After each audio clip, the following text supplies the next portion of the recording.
Next ہیں جی مطیع اللہ میاں والی سے.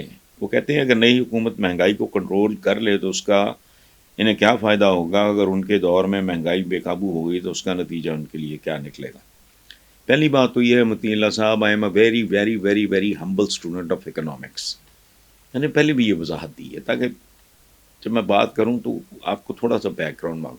میں کوئی M a Urdu, M A English, M a history یا ایم اے پولیٹیکل سائنس وغیرہ کا ربش کام نہیں ہے. میں نے کوئی ماڑی موٹی جو اکنامکس پڑھی ہے. میں بڑی سے بڑی شرط، یہ محاورتاً کہہ رہا ہوں، میں شرطیں جوا شوا مجھے تو یہ تاش کے پتوں کا تمیز نہیں ہے، تو بڑی سے بڑی میں شرط لگا سکتا ہوں کہ یہ حکومت الٹی بھی لٹک جائے، یہ مہنگائی کو کنٹرول نہیں کر سکتی، آئندہ بھی نہیں کر سکتی، اس کے بعد والی بھی نہیں کر سکتی. جس ملک کی زمین 22% زمین 1% آدمی کے ہاتھ میں ہو، وہاں چند دن پہلے ہمارا پروگرام تھا کہ کتنے اربوں خربوں روپیہ ان کی یہ مراعات پہ چلا جاتا ہے ایک چھوٹے سے طبقے کی. عوام کو کرچن ملتی ہے.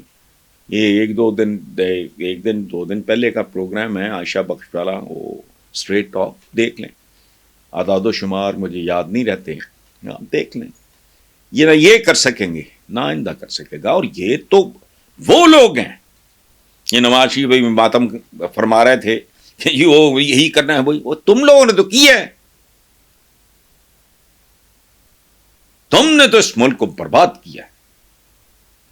ہی تو نہیں نا محلات بن جاتے باہر. تم کاروبار تم نے کیا کوئی نہیں. سیاست ایک فل ٹائم بزنس ہے، فل ٹائم جاب ہے.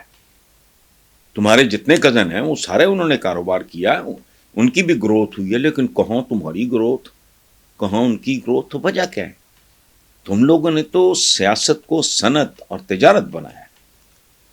یہ بھول جائیں آپ، کنٹرول کر لیں گے. ان کے بڑے نہیں کر سکتے، تو ان کے بعد کوئی آئے، وہ بھی جب تک نظام میں جوہری تبدیلیاں نہیں لائے گا. اس نظام کی روح کو دیکھیں. کتنے سال میں نے لکھا اور کہا، اب تو مجھے کہتے ہوئے بھی شرم آتی ہے. میرا ایک جملہ بڑا وائرل رہا ایک زمانے میں کہ اگر پاکستان کے عوام کا بھلا چاہتے ہو تو اس پورے نظام کو تیزاب کے ساتھ غسل دو. تیزاب کے ساتھ غسل کا مطلب کیا ہے؟ کہ یہ عام ڈٹرجنٹ، یہ سرف مرف جو بھی ہوتا ہے، یہ صابن سے صاف نہیں ہونا. یہ تیزاب سے رگڑو اس کو، پھر لوگوں کو سکون ملے گا. ادروائز سوال نہیں پیدا ہوتا. یہ چپڑکن آتی ہے 24-25 کروڑیاں بیچتا کیا ہے؟ 500-700 خاندان ہیں، ان کے لیے ملک بنا ہے، ختم. یا انہوں نے اس کو وہاں پہنچا دیا ہے.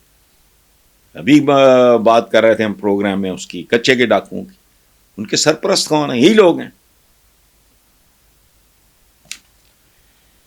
علی امین گنڈا پور نے تو کہا اس کا سر پھاڑ دیں. میں ہوتا تو کہتا ہوں اس کا پیٹ پھاڑ دیں. پاکستان کہاں پہنچ گیا ہے؟ شرم آتی ہے مجھے اسے اسلامی جمہوریہ کے، تو میرا وطن ہے، جنم بھومی جسے کہتے ہیں، کہ جتنے بدماش ہیں یہ فنکشنریز، ان میں سے کوئی 2-4-5% انسان کے بچے ہوتے ہیں. ادروائز ان کا لائف سٹائل دیکھیں، تنخواہیں دیکھیں، اوقاتیں دیکھیں، ان کا بیک گراؤنڈ دیکھیں کیا ہے. یہ سمبولک بات ہو رہی ہے. وہ جو علی امین گنڈا پور نے کہا اس کا سر پھاڑ دیں، بات اس آدمی نے بھی سمبولک کی ہے. یہ وہاں تک آ چکا. دیکھیں ہمارے پنجاب میں، آپ کے یہاں بھی متبادل اس کا کوئی نہ کوئی ہوگا. امین اللہ خان صاحب ہمارے یہاں کہتے ہیں ڈنڈا پی رہا بگڑے پہ گرائیں گے. بے شرم، بے حیا، بے غیرت، طوائفوں سے بدتر لوگ ہیں. یعنی اسلامی جمہوریہ پاکستان میں مسلمان فنکشنری چھوڑ دو، کچھ اور کر. آقا کا حکم ہے، ان سے محبت، رمضان المبارک منا رہے ہیں تو فلانا ہو رہا ہے، روزے رکھ رہے ہیں،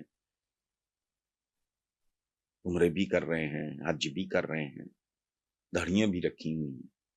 رشوت کے بغیر یہاں کچھ ہوتا ہے تو حضور کا فرمان کیا ہے؟ یار اتنی لاج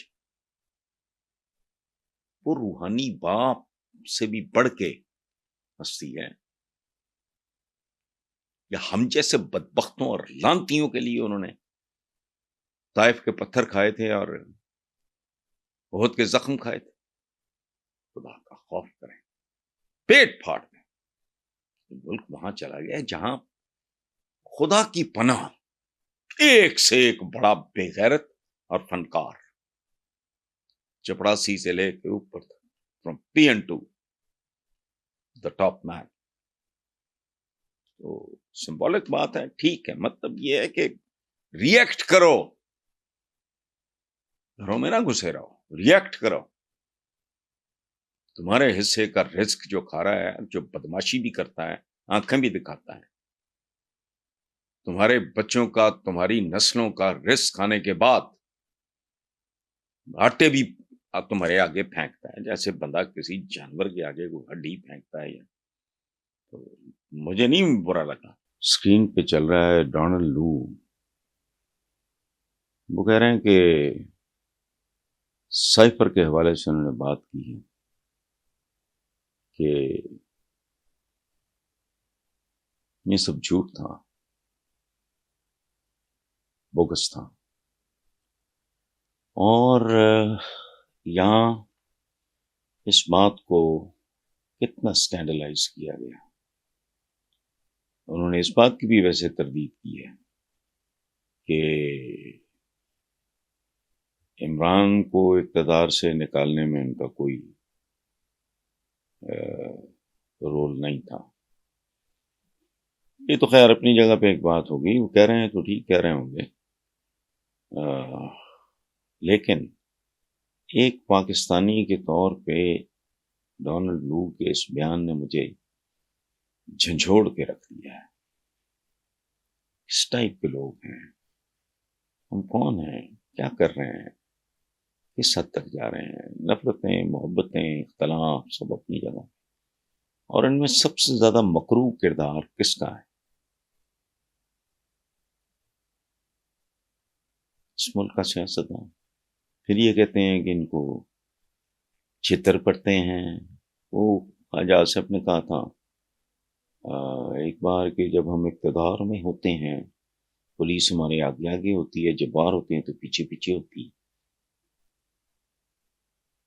تمہارے تو بالکل پیچھے پیچھے ہونی چاہیے۔ جس طرح کا گندا غلیظ ایک کیریکٹر، عجیب و غریب بات ہے۔ میں رائٹ اور رانگ کی بات نہیں کر رہا۔ اب وہ دونوں بیٹے آئے ہیں نواز شریف کے، مجھ سے کسی نے سوال کیا کہ میرے پتہ نہیں اپنے چینل پہ کہ وہ تو جی وہ فارغ ہو گئے، تو میں نے کہا ان کے آنے کا صرف ایک ہی مطلب تھا۔ تو جس میں ایک ایسا ملک جس میں سزا اور جزا کا کوئی ماں باپ ہی نہیں ہے، آگا پیچھے نہیں ہے، تو ایک پاکستانی کے طور پہ قدم قدم پہ بندے کو خجالت ہوتی ہے، ندامت ہوتی ہے، شرمندگی ہوتی ہے۔ کس کے بارے میں؟ سابق پرائم منسٹر۔ سابق پرائم منسٹر پہ دیکھو، سائبر الزامات کو جھوٹ قرار دے رہا کون؟ ڈونلڈ لو۔ اور یہاں کے یہ کیا بیچتے رہے، کیا بیچنے کی کوشش کرتے ہیں؟ تو خدا کی پناہ ہے، اس ملک کی اقتصادیات بہانہ ہے، اس کو بھی برباد کرنے والے یہی لوگ ہیں۔